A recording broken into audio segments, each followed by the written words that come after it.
annual SHOW conference.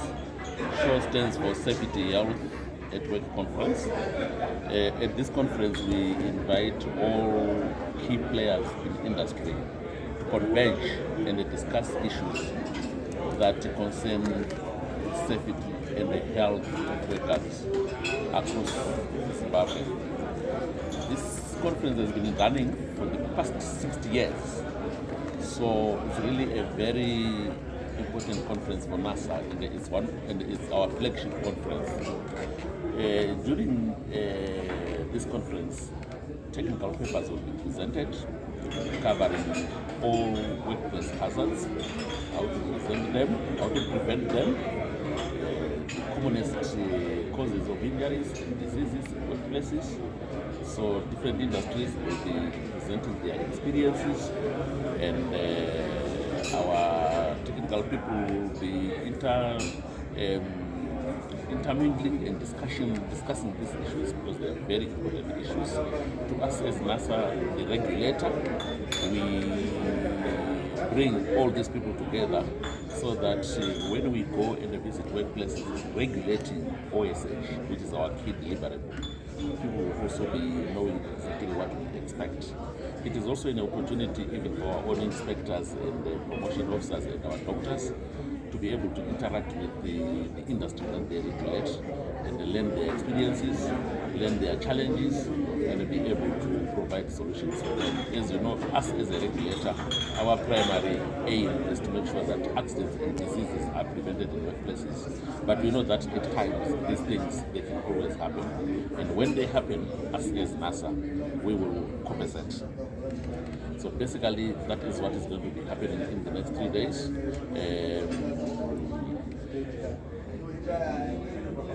We always cherish the coming of this conference. I think it's one of those conferences that we always look forward for it to come.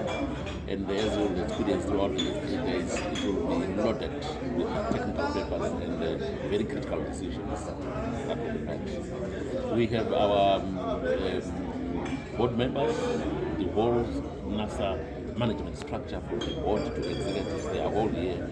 That's how serious we take this conference. They are all here. I think you have seen our board chair. This conference is going to be opened tomorrow by the Minister of Public Service.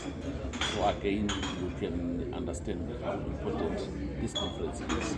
And again, this conference, whatever comes out of this conference, is key because attaining the objectives of NDS 1 and becoming an upper middle income society depends on a healthy and safe worker.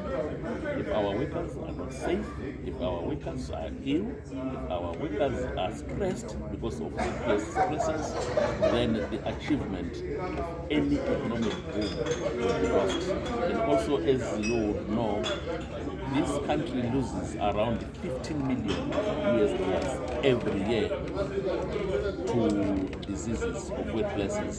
So we take this very seriously to make sure that we share knowledge that may help us to reduce that cost burden on the people of Zimbabwe, on the economy of Zimbabwe. And in addition to that monetary loss, we lose over 200 workers every year in workplace accidents, in both mining, manufacturing, and road accidents. And this is a needless loss of life, and we want to make sure that these things are prevented. And in addition to that, we have got up to over 5,000 workplace injuries that happen to our workers across industry in Zimbabwe. And those statistics are very high for a small economy like Zimbabwe, which is basically employing about 1.3 million people in the formal sector. We consider those figures to be extremely very high. If I compare that with Great Britain, for instance, which has got a formal workforce of upwards of 10 million, you'll find that they have about less than 150 deaths in a year. So if you compare with us, you can see that our rate of injuries is completely unacceptable. So the purpose of this conference is to make sure that we can put our heads together and prevent that. That is very true. You cannot run a successful health and safety program if you don't include the workers, because ultimately it is the worker who knows what must be done. It is the worker that is assessed to make sure that we are working safely. So in whatever you do in a workplace, the worker is always number one. When you do risk assessments in workplaces, you must always involve the worker. We have seen situations where some employers, they just sit down, do some risk assessments on paper, and then file them, so that when NASA inspectors come, they can then say, oh, there we are, we've got risk assessments. But it doesn't work that way. You need to ensure that you have involved the worker both in the design of the workplace, in the carrying out of risk assessments, which the workers must actually sign to say they've understood what it is. In the designing of control measures, you need to involve the worker. So the worker is key.